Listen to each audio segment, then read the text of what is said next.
যে আপনার স্ত্রীকে ফিরে যেতে হবে আপনার মায়ের স্বভাবে। শতদিন বলছি, আপনার স্ত্রীকে ফিরে যেতে হবে আপনার মায়ের স্বভাবে।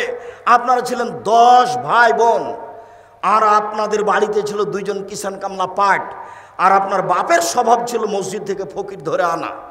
রাতে 2 জন করে ফকির ধরে নিয়ে চলে আসতো। বাড়ি কোথায় মুরব্বী? মসজিদে, এসার টাইমে, এসার সালাতের পরে। আমার বাড়ি ফরিদপুর ভাঙা। রাতে খেয়েছেন? জি না। তো চলেন। সাথে করে নিয়ে আপনার বাপ নিয়ে চলে এসেছে। আপনার মা ঢেঁকিতে ধান ভেঙে 16 জন মানুষের খাওয়া রেডি করতেন, কোনোদিন সমস্যা হয়নি। আর আপনার স্ত্রী এখন যেখানে রান্না করে সেখানে ফ্রিজ আছে, সেখানে তরিতরকারি রেডি আছে। 10টার সময় আপনি মেহমান নিয়ে গেছেন, গিয়ে বলছেন খালেদা একটু উঠো, খানা পানি রেডি করো। তখন উত্তর বলছে, হ্যাঁ তুমি রাতে মেহমান নিয়েছো, ঝামেলা পাকাও। এই বউকে পরিবর্তন করার চেষ্টা করুন। এই যদি পরিবর্তন না হয় তালাক দিতে হবে, এ কথাই ঠিক। মেহমানকে তাকে খেতে দিতে শিখতে হবে। চাঁপাইনবাবগঞ্জের ভাষাতে ওকে তো খেতে দিতে শিখতে হবে, আর বাপকে খেতে দিতে শিখতে হবে। মানে ফকির মিসকিনকে উপেক্ষা করা চলা যাবে না। আপনি বুঝতে পারছেন না? এখানে এই কথাটা বলে আপনাকে আমি আগাই। ফকির মিসকিনকে খেতে দেওয়া, অসহায় মানুষকে দান করা, এটা এত বড় নেকি যে 3টে বড় বড় নেকি একসাথে যা হয় ফকির মিসকিনকে খেতে দিলে তাই হয়। এক, কাল মুজাহিদ, আল্লাহর পথে জেহাদ করলে যত নেকি হয়, ফকির মিসকিন অসহায় মানুষকে খেতে দিলে, দান করলে তত নেকি হয়। 2, অল কিয়াম, নিয়মিত রাতে তাহাজ্জুদ পড়লে যত নেকি হয়, ফকির মিসকিনকে খেতে দিলে তত নেকি হয়। 3, নিয়মিত নফল রোজা সিয়াম থাকলে যত নেকি হয়, ফকির মিসকিনকে খেতে দিলে তত নেকি হয়। 3টা প্রত্যেকটাই জান্নাতের জন্য যথেষ্ট। 1, আল্লাহর পথে জিহাদ, এটাই যথেষ্ট জান্নাতের জন্য। 2, রাতে তাহাজ্জুদ, শুধু জান্নাত নয়, দামি জান্নাত পাবে এটা দিয়ে, দামি। 3, নফল সিয়াম, নফল সিয়াম এটার বিনিময়ই জান্নাত। তাহলে 3টার প্রত্যেকটার নিজস্ব ক্ষমতা জান্নাতের, কিন্তু 3টা সমান একটাই। বলেন তো সেটা কি? ফকির মিসকিনকে খেতে দেওয়া, দান করা, অসহায় মানুষের পাশে দাঁড়ানো। কেন আপনি বললেন যে মাফ করো? কেন আপনার মা আপনাকে 50 টাকা খুচরা বের করে দিল না? মনে কিছু নিয়েন না, আপনার মায়ের স্বভাব পরিবর্তন করতে হবে। আপনার স্ত্রীর স্বভাব পরিবর্তন করতে হবে। আপনার স্ত্রীর যে স্বভাব গতি আছে তা পরিবর্তন করতে হবে, যেন 150 চাল রান্না করে, নাড়া করে। আপনার মা হাফ কেজি, 2 কেজি, 3 কেজি চাউল রান্না করতেন, আর আপনার স্ত্রী 150 চাউল রান্না করেছে। 150 চাউল রান্না করেছে। দুপুরে 4-5 জন মেহমান এসেছে। তখন আপনার স্ত্রী বলছে, কি করবে কি করবে, এটুকু খেতে তো শেষ হয়ে যাবে, এ করো, চানাচুর বিস্কুট দিয়ে বিদায় করতো।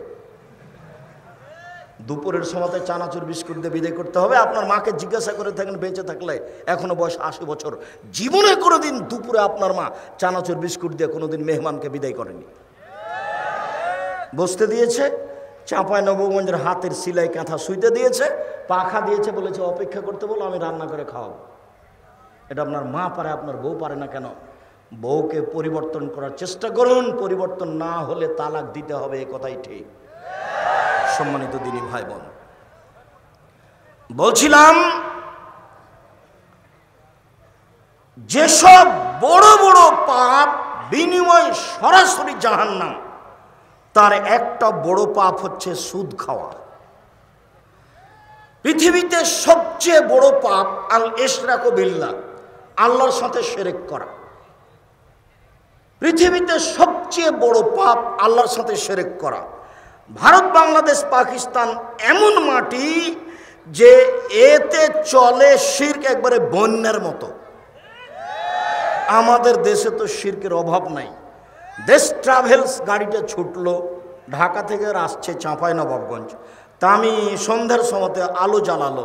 আমি বললাম, এই ছেলে, এই শোনো, তুমি সন্ধ্যা হওয়ার সাথে সাথে তোমার গাড়িতে বাতি জ্বালালে, আলো দিলে কেন?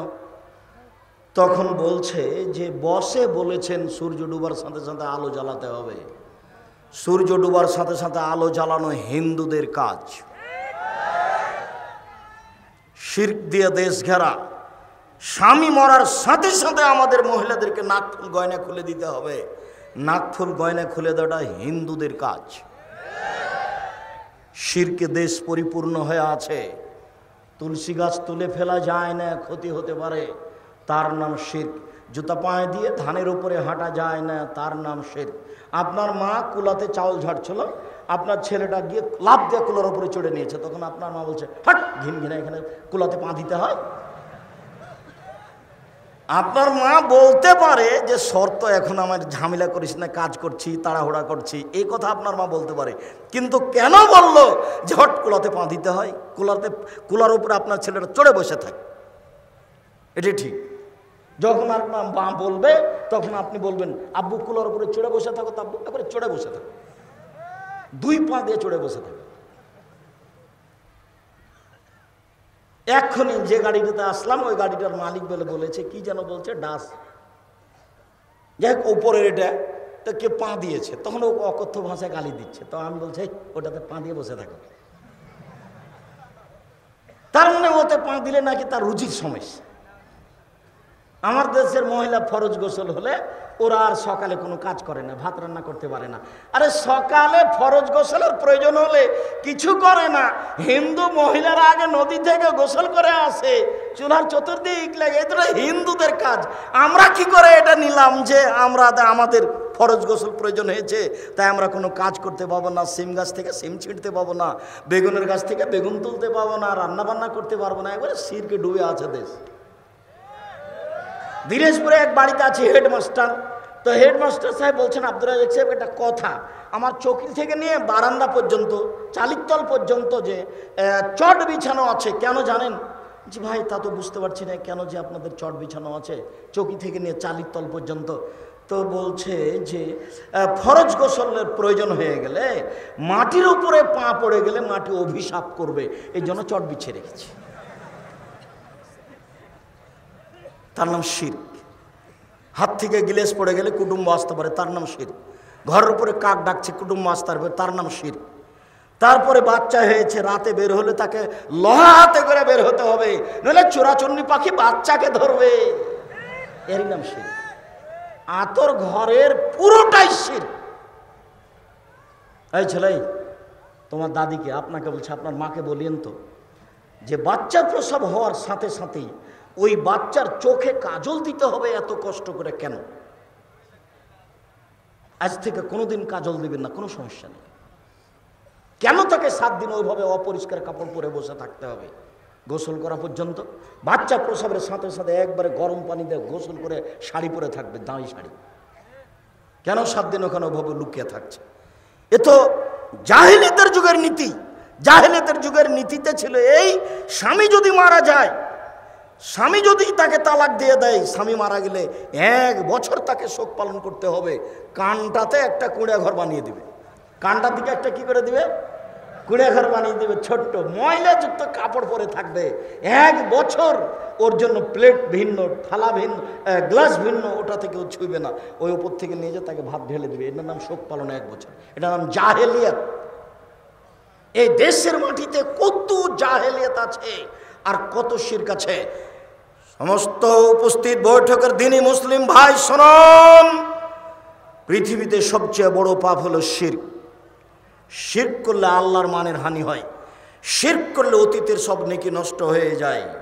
2, অকুকুল আলেদান, পিতামাতার অবাধ্য চলা। পিতামাতার অবাধ্য চলা পৃথিবীর 2য় মহাপাপ। জেনা বড় পাপ, তবে পিতামাতার অবাধ্য চললে যত বড় হয় তত বড় নয়। 3, শাহাদাত জুরে, মিথ্যা সাক্ষী। মিথ্যা সাক্ষীর ভিত্তিতে আপনাদের এলাকার বহু মানুষ চাঁপাইনবাবগঞ্জ জেলে 20 বছর থেকে আছে, নিজেও জানে না আমি কেন জেলে। জজ জানে না ঘটনা কি, উকিল জানে না ঘটনা কি। আপনি বাড়িতে দিন কাটাচ্ছেন, তাকে জেলে ঢুকিয়ে দিয়ে ও তার ছেলেটার মাথাতে একটু হাত দিতে পারে না আদর করে, ও তার মেয়েটার মাথায় একটু হাত দিতে পারে না, ও তার স্ত্রীর গায়ে একটু হাত দিতে পারে না। বছর বছর চলছে, জেলে আটকা আছে আপনার মিথ্যা সাক্ষীর কারণে।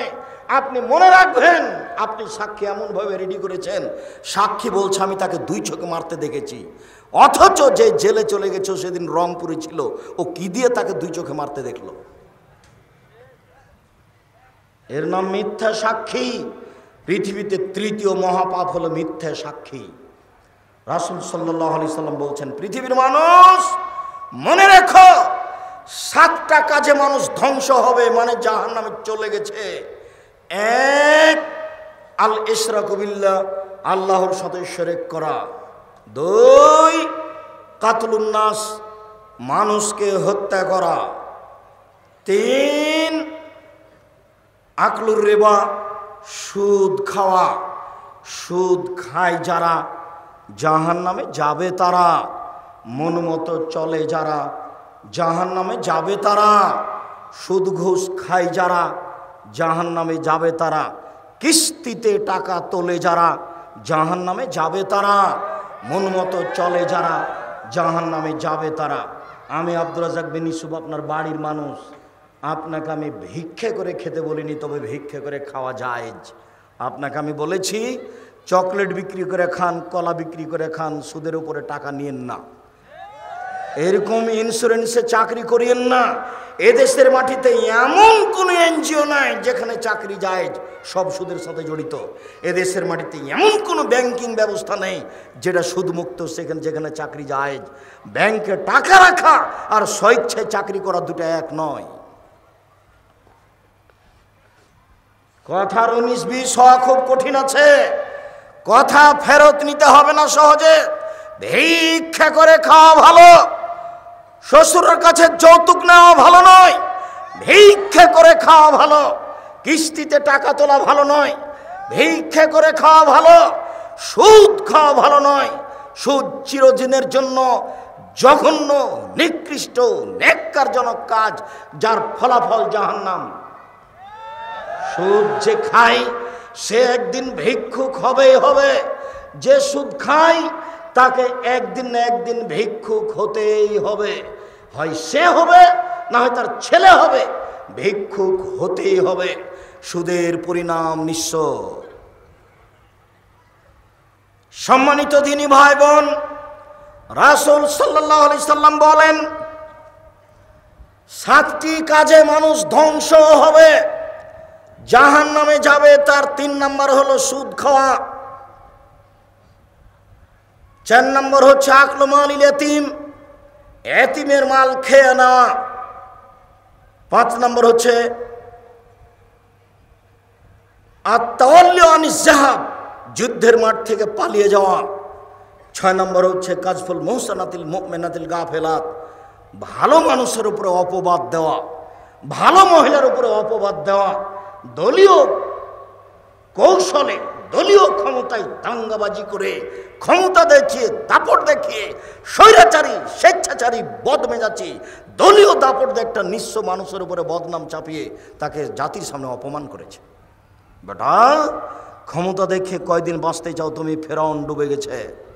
মনে রেখো, তুমি দাম্ভিকতা দেখিয়ে, দলীয় দাপট দেখিয়ে, ক্ষমতা দেখিয়ে, অর্থ দেখিয়ে, দাঙ্গাবাজি করে, জুলুমবাজি করে, দাম্ভিকতা দেখিয়ে, স্বৈরাচারী হয়ে, স্বেচ্ছাচারী হয়ে, বদমেজাজি হয়ে 1 মিনিট বাঁচার চেষ্টা করিয়েন না। ফেরাউন ডুবে গেছে। আপনারও নৌকা ডুবে গেছে, নৌকা উঠবে না বলে রাখলাম আপনাকে। যাকে অপমান করেছেন তার কাছে আজকে ক্ষমা নিতে হবে সকাল হতে হতে। তাছাড়া আপনার নৌকা ডুবে গেছে, তাহাজ্জুদ দিয়ে টিকতে পারবেন না, হজ দিয়ে টিকতে পারবেন না, কোন পথ দিয়ে টিকতে পারবে না। জুলুমবাজ যারা, দাঙ্গাবাজ যারা, মানুষকে অপমান করে যারা, মানুষকে জেল হাজতে দেয় যারা, দলীয় দাপট দেখায় যারা, তাদের নৌকা ডুবে গেছে, উঠবে না। নৌকা মহানন্দা নদীতে ডুবেনি, সাগরে ডুবে গেছে, যেখান থেকে উঠানো যাবে না। একটাই পথ, যার সাথে অন্যায় হয়েছে তার হাত ধরে ক্ষমা নিতে হবে। 1 থাপ্পড় রিক্সাওয়ালাকে মেরে আপনি জান্নাত কিনতে পারবেন না তাহাজ্জুদ পড়ে। রিক্সাওয়ালাকে থাপ্পড় মেরে, নিরীহ মানুষকে অপমান করে তাহাজ্জুদ পড়ে আপনি জান্নাত কিনতে পারবেন না, অসম্ভব। বিচারের মাঠে যখন বিচার আল্লাহ শুরু করবেন, তখন বিচারের সূচনাতেই তিনি বলবেন আল ইয়াউমা লা তামলিকু নাফসুন লিনাফসিন শাইআ। আজ কোনো মানুষের কোনো উপকার করতে পারবে না, একচ্ছত্র মালিকানা আমার। আইনাল জব্বার আইনাল মুতাকাব্বির আনা মালিকুল আমলাক। স্বৈরাচারী, স্বেচ্ছাচারী, বদমেজাজি, অহংকারী দাঙ্গাবাজারা কোথায়? আমি আজকে রাজাধিরাজ। এই কথা বলে বিচার শুরু করবে। মাটির মানুষে থাকবেন একবারে নির্ভয় হয়ে। আপনার বাপ হলো মাটির তৈরি, আর আপনি হলেন শুক্রকীট, ঘৃণিত খারাপ জিনিস, গন্ধময় জিনিসের তৈরি। আমার বাপ কিসের তৈরি? মাটির তৈরি। আর আমি হচ্ছি একটা নিকৃষ্ট খারাপ গন্ধময় জিনিস, শুক্রকীটের বীর্যর তৈরি। আমার কেন এত ক্ষমতা? আমি কেন মানুষের সামনে জুলুমবাজি করি? কেন আমি মানুষকে দাপট দেখাই? আমার বাপ মাটির তৈরি, মানে মাটি হয়ে যাব। আর আমি হচ্ছি শুক্রকীট, একবারে পচা দুর্গন্ধময় জিনিসের তৈরি, যাতে গোসল করা লাগে, যাতে কাপড় অপবিত্র হয়ে যায়, তা দিয়ে আমি তৈরি। আমার কেন এত ক্ষমতা? আমার কেন এত দাপট? আমার তো ভিত্তিই ভালো নয়। আমি যেখান থেকে এসেছি, ও গায়ে কাপড়ে লেগে গেলে কাপড় খাঁচা লাগে, বোঝা যায় না কথা? আমি এই কথা বলিনি, এই কথা আল্লাহ বারবার বলছেন কোরআন মাজিদ। এই কথাই বারবার বলছেন যে তুমি কেন অহংকার করো? তোমার বাপ মাটির তৈরি আর তুমি বীর্যের তৈরি, তোমার অহংকারের কি আছে? তোমার অহংকার সাজে না, তোমার দাম্ভিকতা সাজে না, তোমার জুলুমবাজি সাজে না। সম্মানিত দিনী ভাই বোন, জাহান্নামের জন্য অপেক্ষা করিয়েন না। পৃথিবীর 3 শ্রেণীর মানুষ জাহান্নামে যাবেই। 3 শ্রেণীর মানুষ জাহান্নামে যাবে। এক, মদমেনুল খামর, যারা নিয়মিত বিড়ি, তামাক, জর্দা, সিগারেট, গুল, নেশাদার দ্রব্য খায়, পান করে, তারা জাহান্নামে যাবে। আজ থেকে এই সারা চাঁপাইনবাবগঞ্জে, এই দেবীনগর থেকে নিয়ে, সুন্দরপুর থেকে নিয়ে, আপনার যত আছে, টিকলির চর থেকে নিয়ে, নমপট থেকে নিয়ে যত এলাকা আছে, সব এলাকাতে আর কোনোদিন বিড়ি সিগারেট বিক্রি হবে না। সেদিন যেমন বলে গেছি যে ডুলি বিবি শব্দটাতে পেশাব করে দিয়ে উঠো, মানে ডুলি বিবি শব্দ আর কোনোদিন ব্যবহার করব না। 20-30 বছর পরে কেউ যদি বলে ডুলি বিবি, তখন আর একজন বলবে ডুলি বিবি কি গো? তখন আমাদেরকে বোঝাতে হবে অনেক দিন আগে ডুলি বিবি প্রথা ছিল, বরের সাথে যুবতী মেয়েরা যেত ঢং করে, সাজ করে, সেইটার নাম ডুলি বিবি। এখন এটা বাদ পড়ে গেছে। চাঁপাইনবাবগঞ্জে বিবাহের শুরু থেকে নিয়ে শেষ পর্যন্ত একটা কাজও জায়েজ না, সবই হারাম। 32 বছর থেকে বলছি, কে এখন পর্যন্ত দাঁড়িয়ে আমাকে বলে না যে না তোরা এক সাহেব এইটা ঠিক? সাহস হবে কোথায়? সবই যে খারাপ, একটাও যে জায়েজ নয়, একটাও জায়েজ নয়। সবাই মিলে বউ দেখতে পারে না, এটা হলো হারাম। বায়না প্রথা, বায়না করে তার হাতে টাকা দিবে, এইটা হলো হারাম।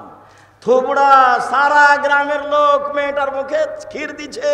আরে বউয়ের মুখে ক্ষীর দেয়, এই মেয়েটা সারা গ্রামের বউ হলো কি করে?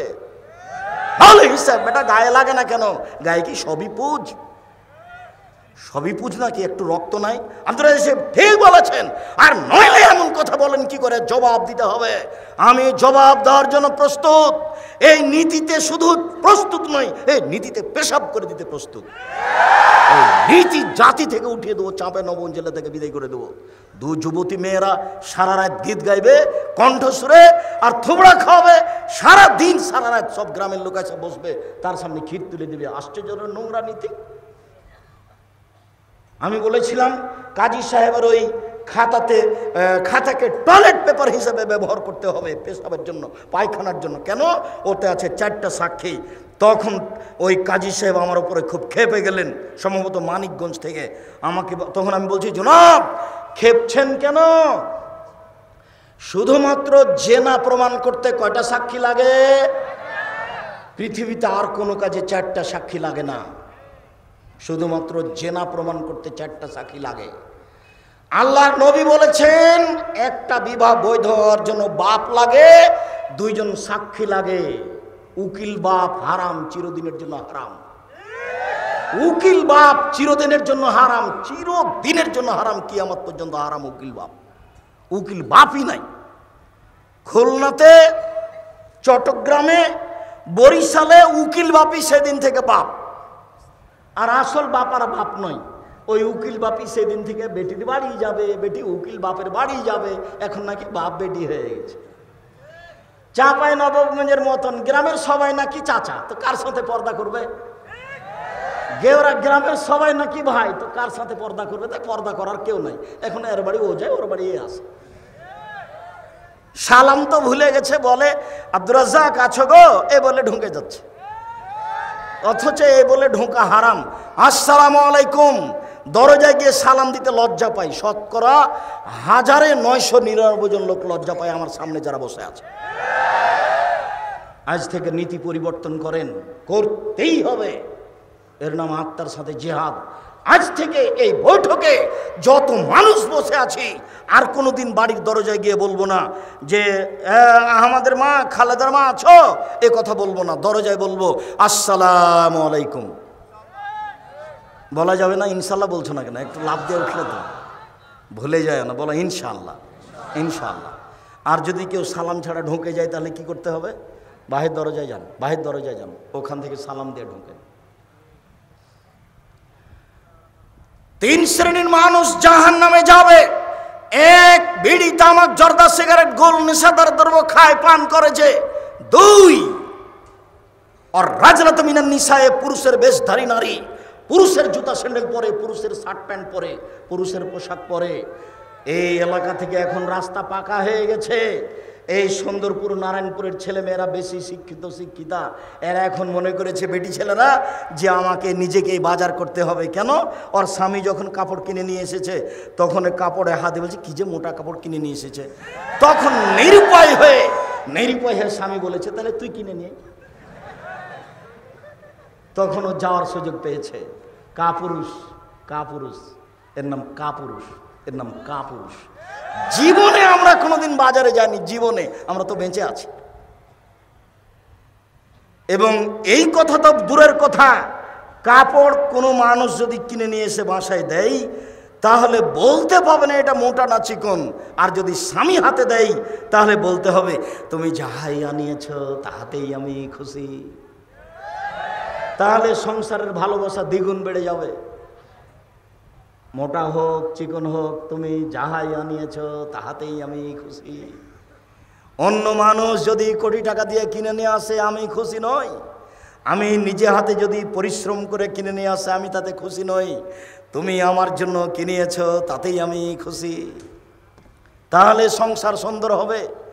আর আপনাকে আর একটা কথা বলা থাকছে, সবসময় নাম ধরে কাজে বলবেন, নিজে কাজ করবেন না।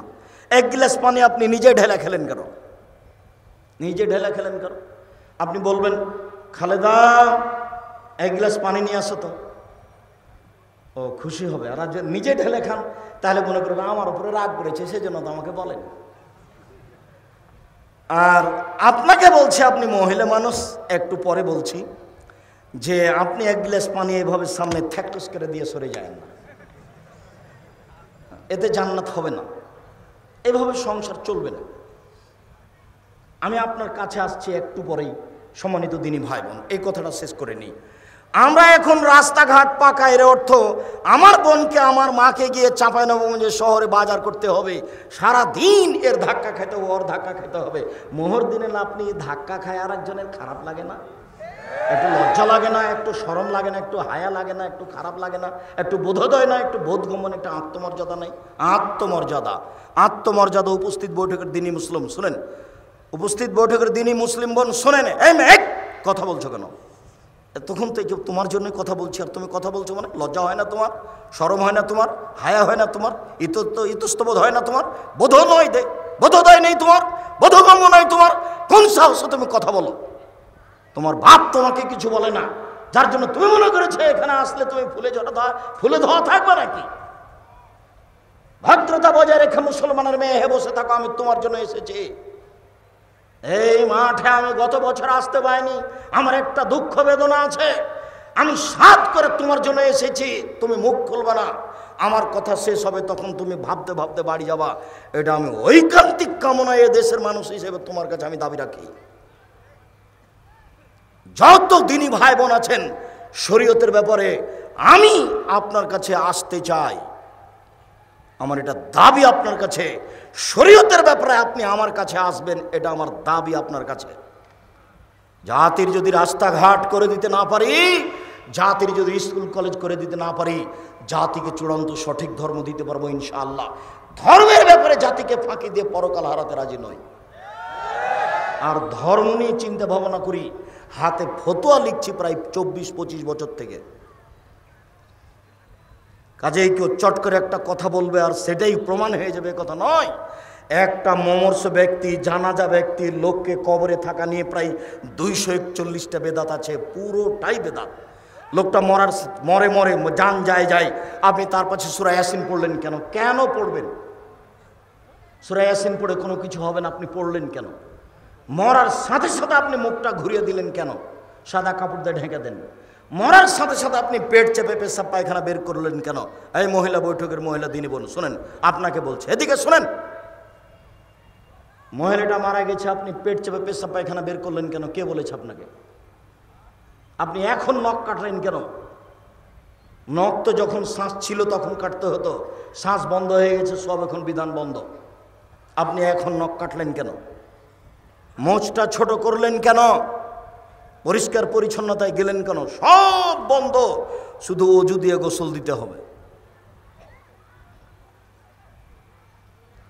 ওকে সম্পূর্ণ বাম কাতে রেখে ডান কাতে পানি ঢেলে শরীরটা গোটা ভিজিয়ে দিয়ে, গোটা শরীরের সাবান লাগিয়ে দিয়ে খুব হাত দিয়ে ডোলে, শক্ত করে ডোলে পরিষ্কার করে ঝকঝকে করে ধুতে হবে 3 বার, 5 বার, 7 বার ঝকঝকে করে পরিষ্কার করে ধুতে হবে। ধুয়ে সাদা কাপড় 3টে বিছিয়ে দিয়ে লাশটা উঠিয়ে দিয়ে ডানেরটা বামে, বামেরটা ডানে। লাশের পা আগে যাচ্ছে না মাথা আগে যাচ্ছে এটা বিবেচনার দরকার নেই। লাশকে সামনে রেখে 2-3 বক্তব্য দিতে পাবে না। চেয়ারম্যান একবার, মেম্বার একবার, গ্রামের সর্দার একবার, ওর বাপ একবার, ওর বেটা একবার, না এগুলো একটাও চলবে না।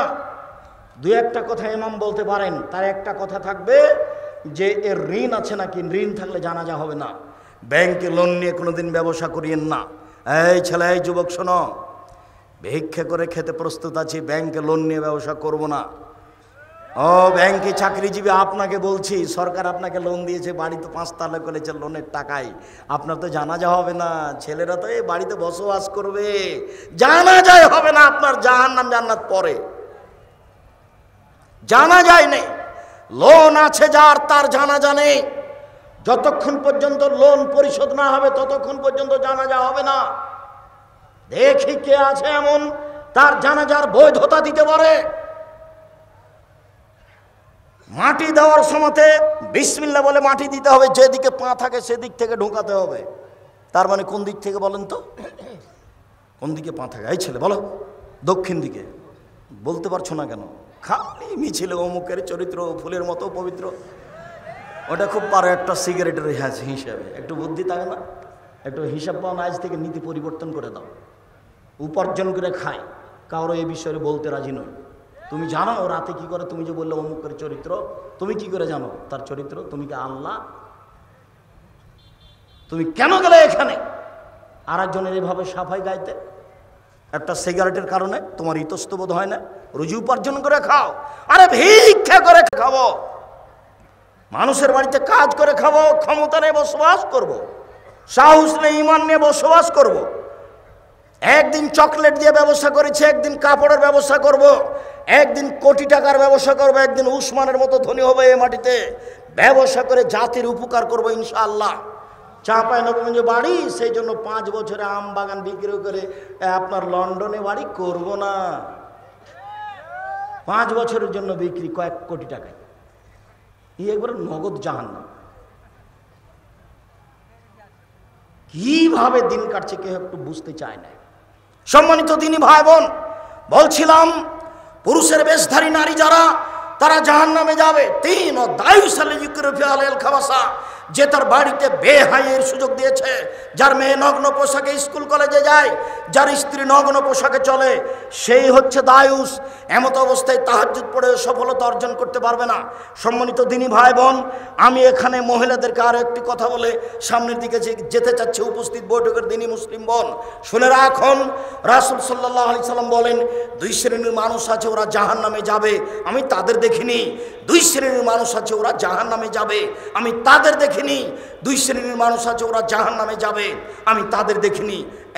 1, ওদের হাতে থাকে লাঠি গাভীর লেজের মতো, ওরা তা দিয়ে মানুষকে মারে, এরা জাহান্নামে যাবে। 2, নিশাউন মহিলা, কাসিয়াতুন কাপড় পরে থাকে, আরিয়াতুন উলঙ্গ, মমিলাতুন এরা পুরুষকে নিজের দিকে আকৃষ্ট করে, মায়লাতুন এরা নিজেরা আকৃষ্ট হয়, লায়াত খুল্লাল জান্না এরা জান্নাতে যাবে না, জান্নাতে তো যাবে না, যাবেই না, ওলা ইয়াজিদনা রিহাহা এরা জান্নাতের গন্ধ পাবে না, ফাইনা রিহা আল্লাহ তুজাদু মিন মাসরিতে কাদা ওয়া কাদা যে জান্নাতের গন্ধ 1 বছরের দূরত্ব পথ থেকে পাওয়া যায়। এখানে জান্নাত আছে, এখানে একটা দ্রুতগামী ঘোড়া দৌড়াতে আরম্ভ করলো, 1 বছর দৌড়িয়ে যেখানে যাবে ওর মাথায় আপনি যদি দাঁড়ান তাহলে জান্নাতের গন্ধ পাবেন, অথচ এই মহিলা জান্নাতের গন্ধ পাবে না। নগ্ন পোশাক মানে এই ছেলে, তোমার মা এখন এখানে বসে আছে ছোট ব্লাউজ পরে, যারা হাত থেকে বাকি দেখা যায়, এটা কি ভালো পোশাক? তোমার মা যে ব্লাউজ পরে আছে তার সব নিচের দিক পেটের দিক দেখা যাচ্ছে, এটা কি ভালো পোশাক? আমি শাড়ি হারাম বলিনি, তবে আমি বলেছি শাড়ি ভালো পোশাক নয়। আমি বলেছি সালোয়ার কামিজ মেক্সি চাদর পরতে হবে, যদি শাড়ি পরে তাহলে হাত হতে হবে ব্লাউজের কবজি পর্যন্ত, নিচের দিকে নিচে চলে যেতে হবে, 1.5-2 গজ কাপড়ের ব্লাউজ বানাতে হবে। আর শাড়ি পরে যদি বাহিরে বের হতে চাই তাহলে পা মোজা পরে বের হতে হবে, নইলে যখন অটোতে পা উঠাবে তখন হাঁটু পর্যন্ত দেখা যাবে। শাড়ি আমি না কাজ করিনি, তবে শাড়ি ভালো পোশাক নয়। আমি বলেছি সালোয়ার কামিজ মেক্সি চাদর পরুন। সম্মানিত দিনী ভাই বোন, বলছিলাম এরই নাম হচ্ছে নগ্ন পোশাক, বিনিময় জাহান্নাম। আবার যখন ওরা রাস্তায় হাঁটে তখন সব পুরুষ তাকে দেখতে থাকে, আবার ওরা যখন রাস্তায় হাঁটে তখন কেন জানি কেমন কেমন করে, আনছান আনছান করে, একবার এই দিকে যায়, একবার ওই দিকে যায়, একবার হাত নাড়ে, একবার মাথার চুল নাড়ে। তার মানে পরিবর্তন হয়েছে ও নিজেই পুরুষের দিকে আকৃষ্ট হয়েছে, যা রাসূল সাল্লাল্লাহু আলাইহি সাল্লাম বলেন, এই ছেলে, 2-1টা ছেলে বাচ্চা আপনার পাশ থেকে উঠে যদি তা আপনি ঠেকাবেন কেন? ও তো এইসব কথা বুঝতে পারে না, ও যেতে চাইবে, আর যার সামনে দিয়ে যাবে সে কথা ধরে রাখতে পারবে না। আর আপনি দয়া করে কোনো প্রয়োজন আমাকে দেখায়েন না কিছুক্ষণ। সম্মানিত দিনী ভাই বোন,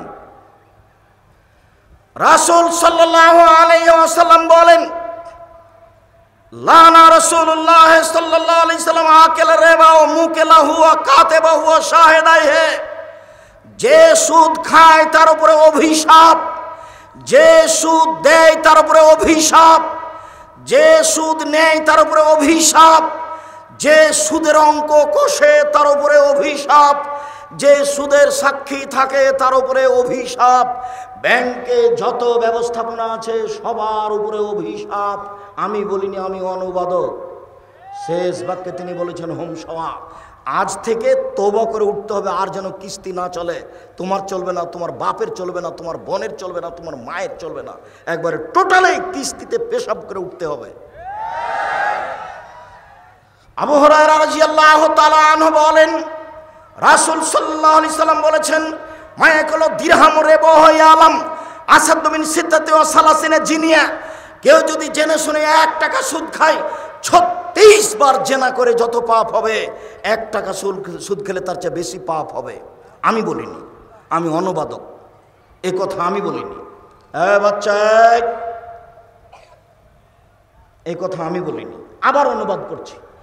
রাসূল সাল্লাল্লাহু আলাইহি সাল্লাম বলেন, মায়াকুল দিরহাম রিবা ওয়া ইয়ালাম, কেউ যদি জেনে শুনে 1 টাকা সুদ খায়, ইয়া সাদ্দু মিন সিত্তাতি ওয়া সালাসিনা জিনিয়া, 70 বার জেনা করে যত পাপ হবে তার চেয়ে বেশি পাপ হবে 1 টাকা সুদ খেলে।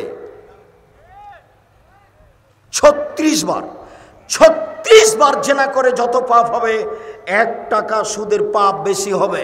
তিনি বলেন, আর রিবা সাবুনা জুজান, সুদের 17টি ভাগ রয়েছে। আইনসারহা আইন কহরাজুল উম্মাহু, তার সবচেয়ে ছোট ভাগ হলো মার সাথে জেনা করলে যেমন পাপ হয়। লজ্জা লাগে না? এই ছেলে, কত টাকা সুদ খেয়েছো, তুমি লজ্জা করো না? তোমার শরম লাগে না? এই বেটা, মুখ নিচু করে বসে আছো কেন? তওবা করে উঠো, ভিক্ষা করে খেতে রাজি আছি, আজ থেকে সুদের মুখে পেশাব করে দেবো। কোটি কোটি টাকা সুদ খেয়েছি, আর যদি এই বৈঠকে বলতে পারি আমি সুদ ছেড়ে দিলাম, তুমি আমাকে মাফ করো, যদি আমার কোটি কোটি টাকা সুদ থাকে মাফ হয়ে যাবে। রিক্সাওয়ালাকে যদি আমি দাম্ভিকতা দেখে 1 থাপড় মেরে থাকি তাহলে আর পাপ ক্ষমা হবে না। ওটা জুলুমবাজি করা। যদি যাকাত ওসর বের না করি তাহলে ফকিরের হক মেরে খেয়েছি। কার? যাকাত ওসর ফেতরা কাকে দিতে হবে? ফকিরকে। তো আমি দিলাম না, আমি কি করলাম? ফকিরের হক মেরে খেলাম, এর বিচার পরে হবে। 1 মিনিট। যারা জালেম তাদের বিচার পরে হবে। যারা রিক্সাওয়ালাকে থাপ্পড় মেরেছে তার বিচার পরে হবে। যারা পাড়া প্রতিবেশী গ্রাম্য চাচা চাচিকে অপমান করেছে তার বিচার পরে হবে। যারা দাম্ভিকতা দেখে দলীয় দাপটে মানুষকে জেলে দিয়েছে তার বিচার পরে হবে। পৃথিবীর মানুষ শুনে রাখুন, বিশ্বের বাঙালি দিনী ভাই বোন যারা আমার সামনে আছেন, যারা অনলাইনে আমাদের সাথে আছেন সারা পৃথিবীর বিভিন্ন স্থান থেকে, তাদেরকে আমরা অনুরোধ করে জানাতে চাই, মনে রাখবেন, কারো যদি মানুষের সাথে অন্যায় আচরণ হয়ে থাকে তার নাম জুলুম, তার বিচার পরে হবে। যদি 1 দিন লেট হয় তাহলে 50,000 বছর, যদি 3 দিন লেট হয় তাহলে 1.5 লক্ষ বছর, যদি 500 বছর দেরি হয় কতদিন হবে? খুব সাবধান। বিচারের সময়সীমা ভালো মানুষের জন্য কয় মিনিট? 5-7 মিনিট, 1 ওয়াক্ত সালাতের সমান। বিচারের মাঠে একটা ভালো মানুষের বিচারের সময়সীমা কতটুকু?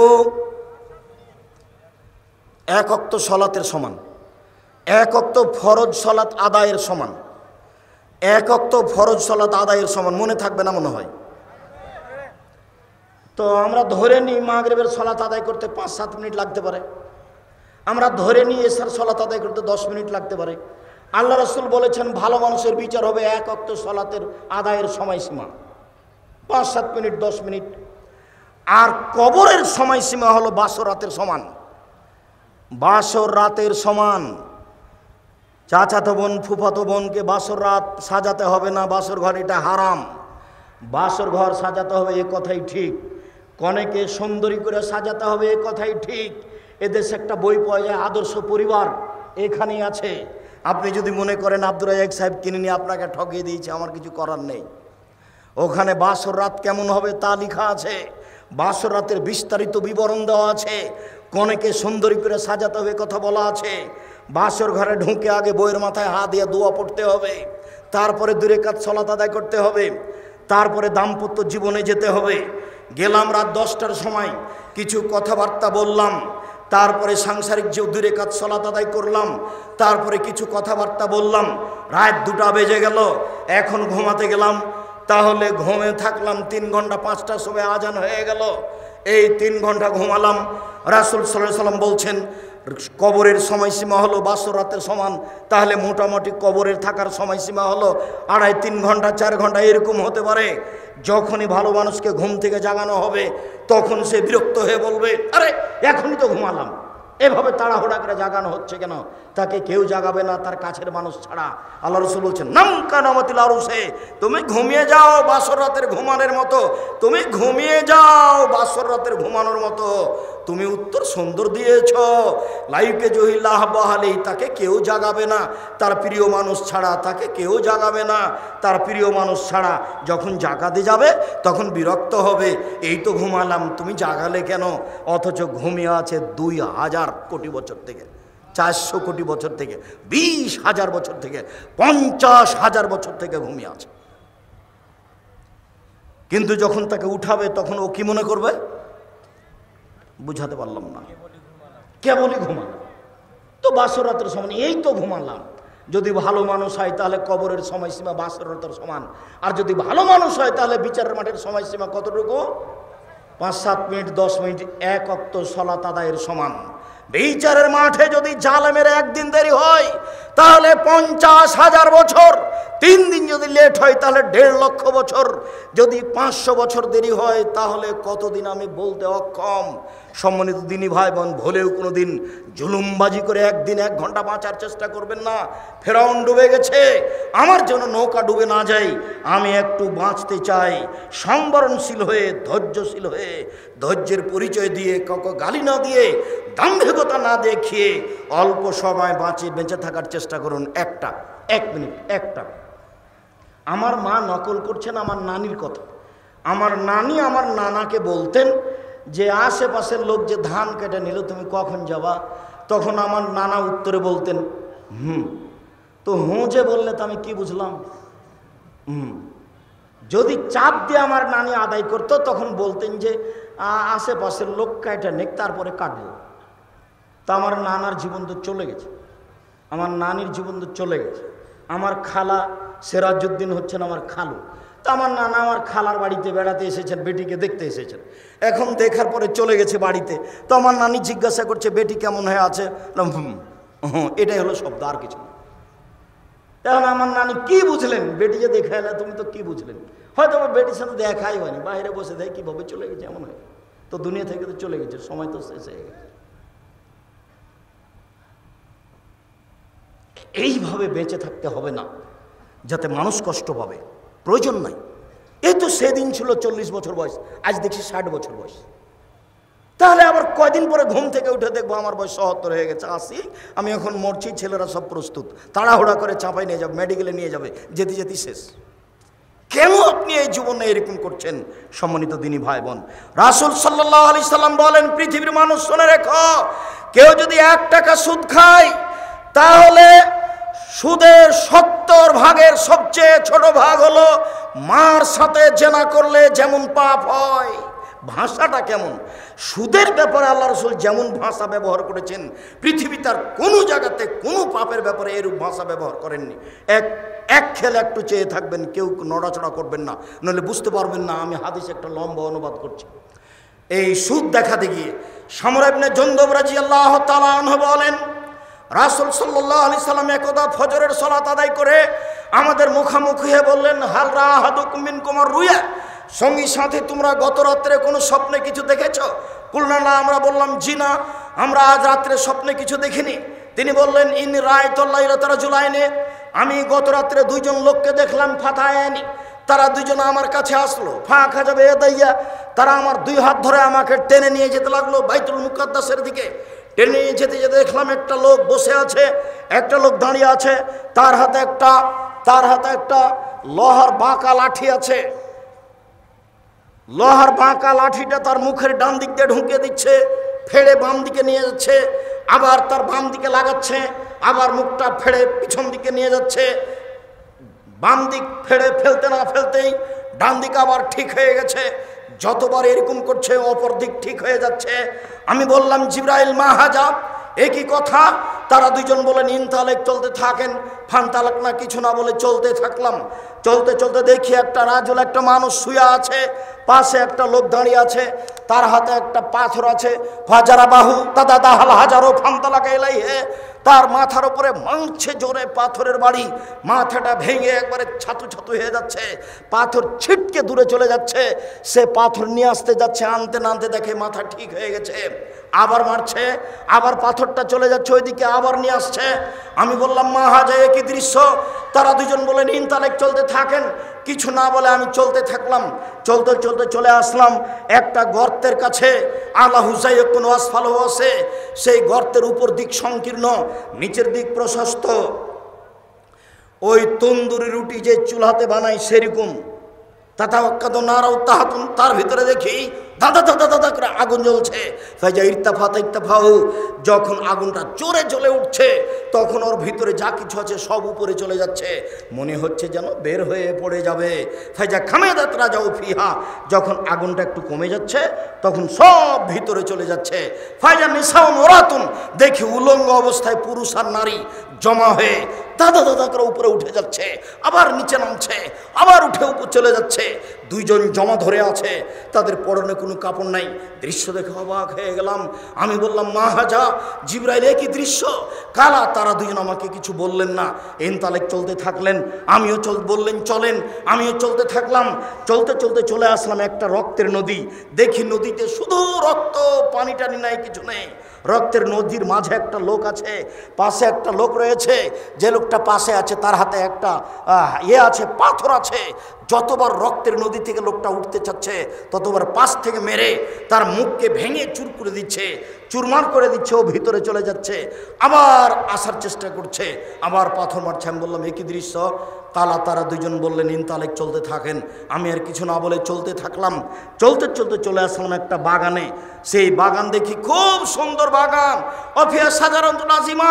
বাগানে দেখি একটা খুব বিরাট গাছ, সেই গাছের পাশে দেখছি একটা বৃদ্ধ মানুষ হেলান দিয়ে বসে আছেন। দেখি একটা দূরে একটা লোক, তার হাতে একটা লোহার লাঠি আছে, ইকদুন্নারা, ও আগুনকে এভাবে লোহার লাঠি দিয়ে উত্তেজিত করছে। ফাসায়দা বিয়া সাজারা, তারা দুজন আমাকে ধরে গাছের উপর দিকে নিয়ে চলে গেলেন, মাঝামাঝি দিকে একটা ঘরে ঢুকে দিলেন। আরে গাছের মাঝামাঝিতে ঘর, এত সুন্দর দামি ঝকঝকে ঘর, ঝকঝকে ঘর আমি জীবনে কোনোদিন দেখিনি। সব কিছু দেখলাম। সেখানে দেখি যুবক, যুবতী, পুরুষ, নারী, বৃদ্ধ, সব বৃদ্ধা পরিপূর্ণ হয়ে আছে। তারা দুজন আমাকে সেখান থেকে বের করে নিলেন, আর উপরে নিয়ে গেলেন, আর একটা ঘরে ঢোকালেন। দেখি সেই ঘর আগের ঘরের চেয়ে অনেক উত্তম। সেই ঘরে আছে শুধু যুবক আর বৃদ্ধ মানুষ আছে। এইবার তারা দুজনকে আমি বললাম, এতক্ষণ পর্যন্ত যা কিছু দেখলাম আমাকে বলে দেন। তখন তারা দুজন বললেন, আচ্ছা আচ্ছা ঠিক আছে, সব বলে দিচ্ছি আপনাকে। আপনি কি দেখলেন? ওই যে প্রথমে দেখলেন একটা লোক বসে আছে, তার মুখের ডান দিক দিয়ে লাঠি ঢুকিয়ে ফেড়ে পিছন দিকে নিয়ে যাচ্ছে, বাম দিকে লাঠি ঢুকিয়ে ফেড়ে পিছন দিকে নিয়ে যাচ্ছে। ফারাজুলুন কাযাব, মিথ্যা কথা বলতো। যারা জীবনে মিথ্যে কথা বলবে তাদের এই অবস্থা হবে। যতদিন পর্যন্ত বিচার না হয়েছে এরকম হতে থাকবে। মিথ্যে কথা বললেন কেন? সুলিও হবে না, ফাঁসিও হবে না। কেন আপনি মিথ্যে কথা বলতে গেলেন? কেন আপনি মিথ্যা সাক্ষী দিবেন? হাদিস বুখারী মুসলিম এক খেয়ালে চেয়ে থাকবেন, যার মুখ ফেড়ে ফেলা হচ্ছে এ হলো মৃত্যু। বিচারের দিন পর্যন্ত এইভাবে তার শাস্তি হতে থাকবে। বিচার হলে কি হবে বুঝাই যাচ্ছে, জাহান্নাম হবে, তবে আল্লাহ ভালো জানে। দুই, ওই যে দেখলেন যে লোকটা শুয়ে আছে, পাশ থেকে পাথর মেরে তার মাথাকে ভেঙে চৌচির করে দেওয়া হচ্ছে। রাজুলুন আলেম, উনি হচ্ছেন মাওলানা মানুষ। উনি কেমন মানুষ? মাওলানা মানুষ। হুজুর এবার আটকা পড়েছে। বক্তা শ্রোতার পরিচয় বই পড়তে হবে, জরুরি। হুজুরকে দিয়ে জাহান্নাম উদ্বোধন হবে। কাকে দিয়ে জাহান্নাম উদ্বোধন হবে? হুজুরকে দিয়ে। আল্লাহ রাসূল বলছেন যে জিবরাইল আমাকে মেরাজে নিয়ে যাচ্ছেন উপরে। হঠাৎ দেখি অনেক মানুষ যাদের ঠোঁট এবং জিভাকে আগুনের কেঁচি দিয়ে কেটে দেওয়া হচ্ছে, আগুনের কেঁচি দিয়ে জিভা কেটে দেওয়া হচ্ছে। আমি বললাম জিবরাইল মান হলো একই কথা, ছি ছি ছি ছি ছি ছি, জিভা কেন আগুনের কেঁচি দিয়ে কেটে দেওয়া হচ্ছে? তখন জিবরাইল বলছেন, হাউলাই খুতবান উম্মতে, এরা হচ্ছে আপনার উম্মতের বক্তা, যারা বক্তৃতা করে বেড়াতো। আমি জানি না আপনার মুফাসসিরের কি হবে। আপনার মুফাসসির দিয়ারের মাটিতে এসে 3 ঘন্টা বক্তব্য দিল, তারপরে বলছে এই আয়াতের তাফসির তো আরো 2 দিন লাগবে। আল্লাহর কসম, ওরকম তাফসির দুনিয়াতে নাই। আপনি বাস্তব পরীক্ষা করবেন। এই ছেলে কতদিন থেকে টাকা এভাবে উঠাও গো তাফসির মাহফিলে?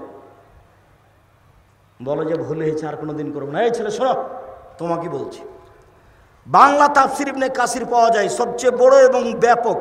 তোমার হুজুরকে বলে দিও সূরা কাহাফের 10 নম্বর আয়াত পর্যন্ত তাফসির করবেন, তারপরে তুমি বাংলা খুলে বসে থাকবা। আল্লাহর হস্তে তোমার সাথে তার কোনো মিল খাবে না। তোমাকে ফাঁকি দিয়েছে, জাতিকে ফাঁকি দিয়েছে, 20,000 টাকা লস হয়েছে, আবার মুরগির গোস্ত, আবার একটু মনে হয়ে গেলে চোখ গরম। হ্যাঁ, গাড়ি পাঠাননি, আমি দেখে আসছি না, 90 সাল থেকে দেখছি। কতদিন থেকে? 90 সাল থেকে দেখছি। আমি কোনোদিন বলিনি গাড়ি কোথায়, কোনোদিন বলিনি গাড়ি কোথায়, ব্যবস্থাপনা ভালো হয়নি কেন, কোনোদিন বলিনি। বিমানবন্দরে ঢুকে যখন বিমানে উঠতে যাই, তখন যারা নিয়ে যায় তারা বলে আপনি থামেন, আপনি এখানে বসে থাকেন। তো কিছুক্ষণ পরে বলে যে চলে, তার মানে ওই আর সব আম লোক যে গাড়িতে উঠেছে ওকে আমাকে ওখানে উঠতে দিবে না। ওই পার্সোনাল একটা গাড়ি নিয়ে এসেছে, তার নাম ভিআইপি বলছে। আমি ভিআইপি হিসাব করি না কোনোদিন। যখন যেখানে যায় পিছনে মানুষ এমনি হেঁটে বেড়াচ্ছে। এরা আল্লাহর অশেষ দয়া, এর নাম দয়া। এর নাম কি? এর নাম দয়া। কোনো দিন একটা মিনিটের জন্য নিজেকে হিসাব করে চলি না, একটা মিনিট। এই যে আজকে এখানে এসেছি, কিছুক্ষণ আগে বাড়িতে যেভাবে ছিলাম সেভাবে এসে। মুসলিউদ্দিন বলছে যে দুবাই বিমানবন্দরে লুঙ্গি পরে আছেন, জরিমানা লাগবে। জরিমানা আগে লাগুক, তো তারপরে দেখা যাবে। জরিমানা আগে লাগুক। গ্রামের মানুষ খুব সাধারণভাবে থাকার চেষ্টা করি। আল্লাহকে বলি, আল্লাহ আমার ভুল ত্রুটির কারণে জামিয়া সালাফের ক্ষতি না হয়। আর একটা বলি, আমি যদি কিছু এবাদত বান্দিগি করে পার হতে না পারি, তাহলে জনগণ যেসব কোরআন হাদিসের কথা বলেছি ওরা যে মেনে চলছে, ওই দিক দিয়ে একটু বিচারের মাঠে পার করে দিও কোনো রকম করে, অন্তত এইটুকু তুমি দাবি রক্ষা করো। এইভাবে বলি আল্লাহকে। নিজে কিছু করে সফল হতে পারবো এমনটা মনে বলে না। সম্মানিত দিনী ভাই বোন, তারপরে আল্লাহ রাসূল বলছেন যে দুইজন বলছেন, ওই যে আপনি দেখলেন যে লোকটা রক্তের নদীতে পড়ে আছে, সে হচ্ছে সুদখোর। সুদ খেত, যার কারণে তাকে রক্তের নদীতে ফেলে দিয়ে পাশ থেকে পাথর মেরে তার মাথাকে, মুখকে ভেঙে চৌচির করা হচ্ছে। পৃথিবীর দিনী মুসলিম ভাই বোন, সম্মানিত উপস্থিত দিনী ভাই বোন, যারা মিডিয়াতে আমাদের সাথে আছেন, তাদেরকে আমরা অনুরোধ জানিয়ে বলছি, সুদ মহাপাপ, বিনিময় জাহান্নাম। কেউ যদি সুদ খায় তার উপরে আল্লাহর অভিশাপ হবে, রাসূলের অভিশাপ হবে। কেউ যদি 1 টাকা সুদ খায় তাহলে 36 বার জেনা করে যত পাপ হবে, 1 টাকা সুদ খেলে তার চেয়ে বেশি পাপ হবে। কেউ যদি সুদ খায়, সুদের পাপের 70টি ভাগ রয়েছে। ছোট ভাগ হলো মার সাথে জেনা করলে যেমন পাপ হয়। কেউ যদি সুদ খায় তাহলে তাকে রক্তের নদীতে ফেলে দিয়ে তার মুখে পাথর মেরে তার মুখকে চৌচির করা হবে। অতদিন পর্যন্ত শাস্তি হতে থাকবে যতদিন পর্যন্ত বিচার না হয়েছে। ওই যে দেখলেন বিশাল গাছ, গাছের পাশে একজন বৃদ্ধ মানুষ বসে আছেন, তিনি হচ্ছেন ইব্রাহিম আলাইহিস সালাম। ওই যে একটা লোক দেখলেন যে লোহা হাতে করে আছে, জাহান্নামের আগুনকে উত্তেজিত করছে, উনি হচ্ছেন মালিক ও খাজিনের নারে জাহান্নামের মালিক, তিনি আগুনকে উত্তেজিত করছেন। এই যে আমি আপনার ডান হাত ধরে আছি, আমি হচ্ছি জিবরাইল। এই যে আপনার বাম হাত ধরে আছেন, ইনি হচ্ছেন মেকাইল। আপনি একটু মুখটা আকাশের দিকে করেন। আমি করলাম, আমি দেখলাম সুন্দর একটি ঝকঝকে ঘর। তারা বললেন এটা হচ্ছে আপনার ঘর। আমি বললাম দানি আদখল মঞ্জিলি, তাহলে আপনারা দুইজন ছেড়ে দেন, আমি ঘরে ঢুকে যাই। তখন তারা বললেন না না না না না না, আপনার বয়স বাকি আছে। যেদিন আপনার বয়স শেষ হয়ে যাবে সেদিন আতাইতা মানজিলাকা, আপনি আপনার ঘরে চলে আসবেন। হাদিস বুখারী।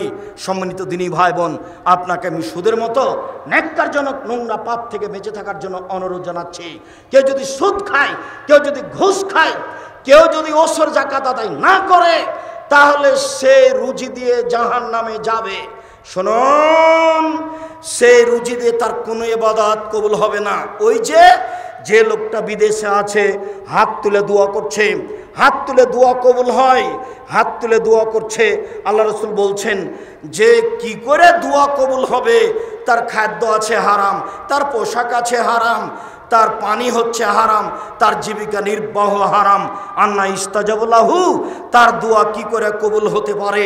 তার দোয়া কবুল হবে না, আপনার কোনো ইবাদত কবুল হবে না। লা ইয়াদখুলুল জান্নাতা জাসাদুন গুজিবিল হারাম, ওই শরীর জান্নাতে যাবে না যে শরীর হারাম উপায়ে বড় হয়। রাসূল সাল্লাল্লাহু আলাইহি ওয়াসাল্লাম বলছেন কুল্লু লাহমিন নাবাতা মিনাস সাওতি কানাতিন নার আওলা বিহি, যে শরীর হারাম উপায়ে বাড়ে তার জন্য জাহান্নাম যথেষ্ট। সম্মানিত দিনী ভাই বোন, সুদ খেয়ে ছেলে মেয়েকে লালন পালন করিয়েন না, ব্যাংক থেকে লোন নিয়ে ছেলে মেয়েকে লালন পালন করিয়েন না। আমি আপনার কাছের ভাই, আমি আপনার দিনী ভাই, আপনাকে বিনীত অনুরোধ জানাচ্ছি। উপস্থিত বৈঠকের দিনী মুসলিম বোন, এই ছেলে থামো, 4টে কাজ করেন, জান্নাতের সব দরজা খোলা। উপস্থিত বৈঠকের দিনী মুসলিম বোন চলে গেছেন নাকি? ঢং ঢং করে এসেছেন, ঢং ঢং করে চলে গেলেন। দেবরের সাথে এসেছেন, গল্প করতে করতে আবার গল্প করতে করতে চলে যাচ্ছেন। স্বভাব কেন এত খারাপ আপনার? স্বভাব কেন এমন? আপনি মহিলা মানুষ, লজ্জা করতে পারেন না? একবারে নিজেকে ঢেকে রাখবেন, যা হবে হবে। নিজেকে গুটিয়ে রাখবেন, যা হবে হবে। নিজেকে শক্ত করতে শিখুন। সবচেয়ে বড় মুজাহিদ ওই যে আত্মার বিরুদ্ধে জিহাদ করতে পারে। দেবরের পাশে বসে গল্প করতে হবে না, তাতে আমি রাজি নই। দেবরকে খেতে দেবো এ কথাই ঠিক, দেবরের কাজ করবে এ কথাই ঠিক, সম্ভবপর জীবন বাজি রেখে আড়ে থেকে কাজ করবে এ কথাও ঠিক। সারা গ্রামের সবাই আমার চাচা নয়, ভুল হিসাব। সারা গ্রামের সবাই আমার বাপ নয় ভুল হিসাব, সারা গ্রামের সবাই আমার ভাই নয় ভুল হিসাব। নিজেকে গুটিয়ে রাখতে হবে এ কথাই ঠিক, নিজেকে গুটিয়ে রাখতে হবে এ কথাই ঠিক। তারা জান্নাত লাভ করা যাবে না। 4টা কাজ করেন, জান্নাতের সব দরজা খোলা। 4টা কাজ করেন, জান্নাতের সব দরজা খোলা। 1, 5 ওয়াক্ত সালাত। 2, রমজান মাসের রোজা এই যে আসছে কদিন পরে। 3, স্বামীকে মেনে চলা। 4, জেনায় লিপ্ত না হওয়া। এই 4টা কাজ করলে জান্নাতের সব দরজা খোলা, যেটা দিয়ে ইচ্ছা সেটা ঢোকেন। আব্দুর রাজ্জাক সাহেব থামেন থামেন থামেন থামেন, আপনার 2টা মেনে চলি, 5 ওয়াক্ত সালাত আদায় করি, রমজান মাসে সিয়াম পালন করি, স্বামীর কথা মেনে চলতে পারি না। ও গালি দেয়, ওর মুখ খারাপ, ও গালি দেখ, ও মুখ খারাপ করুক, তবু আপনি ধৈর্য ধারণ করেন, ভালো হবে। তিতা লাগুক মিঠা লাগুক, স্বামীকে মেনে চলেন, ভালো হবে। একে বাদ দিয়ে অন্য জায়গায় গেলে ও যে ভালো হবে তা কি করে বলা যেতে পারে? শুনুন, কখনো 1 গ্লাস পানি চাইলে গিলাসটা এভাবে রেখে দিয়ে মুখটা ভারী করে এভাবে চলে যাবেন না, তখন আর ইবাদত কবুল হবে না। 7 দিন 8 দিন পার হচ্ছে, মাস পার হচ্ছে, স্বামীর সাথে কথা চলে না, কথা বন্ধ আছে। বেটিকে খাদ্য দিয়ে পাঠান, রুটি দিয়ে পাঠান, বেটাকে দিয়ে পাঠান, বৌমাকে দিয়ে পাঠান, নিজে যান না, এরকম জীবন চলবে না। এখনই গিয়ে তার হাত ধরে ক্ষমা নিয়ে সংসার সুন্দর করতে হবে। শেষ পর্যন্ত যদি আমার অনুরোধ রক্ষা না করতে পারেন, তাহলে খোলা তালাক করে পৃথক হয়ে যান, আপনিও বাঁচেন, সেও বাঁচুক। 4, জেনায় লিপ্ত হবেন না। আব্দুর রাজ্জাক সাহেব, ছাত্রী জীবনে জেনা ঘটেছিল, এখন কি করতে হবে বলেন? আপনি আজ থেকে জেনা বন্ধ করেন। এই চালাক, তোমাকে বলছি, তুমি আর কোনোদিন বড় মোবাইল ব্যবহার করবে না। যেমনভাবে ডুলি বিবি বিদায় করেছ, যেমনভাবে ক্ষীর কাঁচি আমাটা বরন্তা বিদায় করেছ, তেমনিভাবে একবারে চিরদিনের জন্য এটাকে বিদায় করে দাও। বড় মোবাইলে পেশাব করে দাও। এই বড় মোবাইল তোমাকে ধ্বংস করেছে, তোমার বাপকে ধ্বংস করেছে, তোমার মাকে ধ্বংস করেছে, তোমার বংশকে ধ্বংস করেছে, তোমার জাতিকে ধ্বংস করেছে। তুমি এই বড় মোবাইলে ল্যাংটা মেয়েকে দিন রাত দেখে চক্ষু ঠান্ডা করে, কলিজা ঠান্ডা করে জান্নাত কিনতে চাও, এটা সহজ হয়ে গেল? জান্নাত কি এত সহজ? জান্নাতের মেয়েদেরকে ভোগ করা এত সহজ নয়। ওরা খুব দামি মেয়ে, ওদের আছে লম্বা লম্বা টানা টানা ডাগর ডাগর চোখ, ওদের আছে কালো কুচকুচে লম্বা লম্বা কোঁকড়া কোঁকড়া চুল। তাদের কোনোদিন পেশাব হবে না, তাদের কোনোদিন পায়খানা হবে না, তাদের কোনোদিন হায়েজ ঋতু হবে না, তাদের গায়ে কোনোদিন ময়লা হবে না, তাদের পোশাকে কোনোদিন ময়লা হবে না। তারা হবে 15-16 বছরের যুবতী যেমন হয়, তারাকে দেখলে মনে হবে ঝিনুকের মধ্যে লুকানো মুক্তা। আল্লাহ বলছেন, লাম ইয়াতমিসহুন্না ইনসুন ওয়ালা জিন, কখনো তাদেরকে জিন স্পর্শ করেনি, কখনো তাদেরকে মানুষ স্পর্শ করেনি। যারা ঢাকা থাকে তারাই হলো দামি। যত মহিলা বেশি ঢাকা থাকবে তত দামি হবে। জান্নাতের মেয়েদেরকে ঢাকানো আছে, তুমি সহজে তাদেরকে ভোগ করতে পারো না। এই ল্যাংটা মেয়েকে দেখে চক্ষু ঠান্ডা করে, কলিজা ঠান্ডা করে জান্নাতের মেয়ে ভোগ করার হিসাব করো না।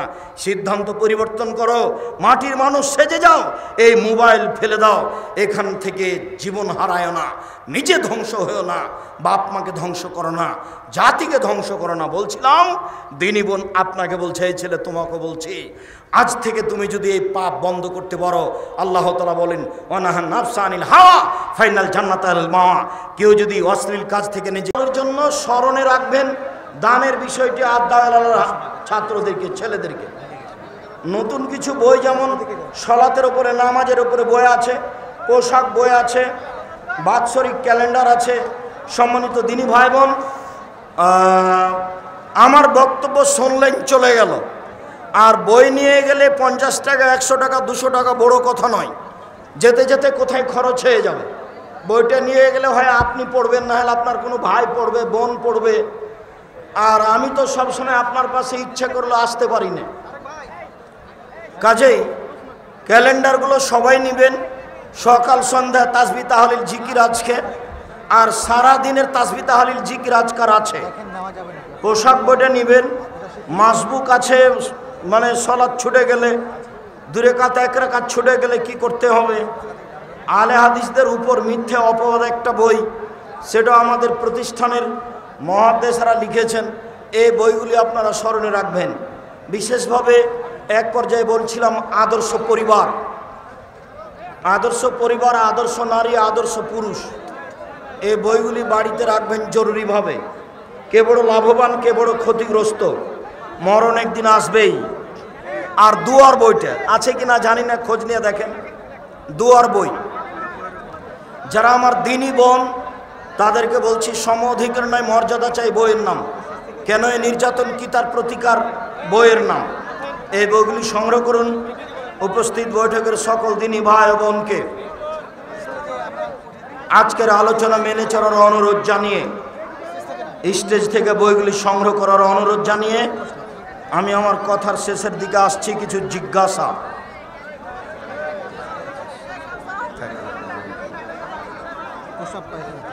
প্রসাব পায়খানা থেকে পবিত্র হওয়ার জন্য কি পানি ব্যবহার করার পরও কিছু টিস্যু বা কাপড় ব্যবহার করতে হবে? জি না, পানি থাকলে টিস্যু পেপার ব্যবহার করা না যায়। শুধু পানি খরচ দিয়ে পবিত্রতা অর্জন করে পানি খরচ করে হাত মেজে নিতে হবে। যে মাহফিলের কমিটি সুদের সাথে জড়িত তাদের ব্যাপারে আপনি কি বলেন? তারা হারামখোর, হারাম খায়। এখানে টাকা পয়সা দিলে টাকা পয়সা নেকি হবে না। আপনারা টাকা পয়সা নিয়ে কাজ করেন, মসজিদে লাগায়েন না, উনি নেকি পাবেন না। তবে টাকা পয়সা নেবেন, ওই টাকা মসজিদে লাগায়েন না। কিছু আলেম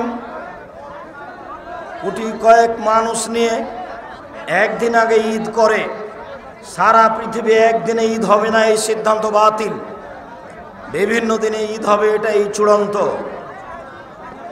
আল্লাহর বান্দা, আপনার নিজ জন্মভূমিতে আপনার প্রতিষ্ঠিত একটি সালাফি মাদ্রাসা থাকবে না? জি, থাকা উচিত ইনশাআল্লাহ। দেবীনগর মাদ্রাসা নিয়ে ভেবেছিলাম, বাইরে জমির জন্য দাবি জানিয়েছিলাম, তা করা হয়নি।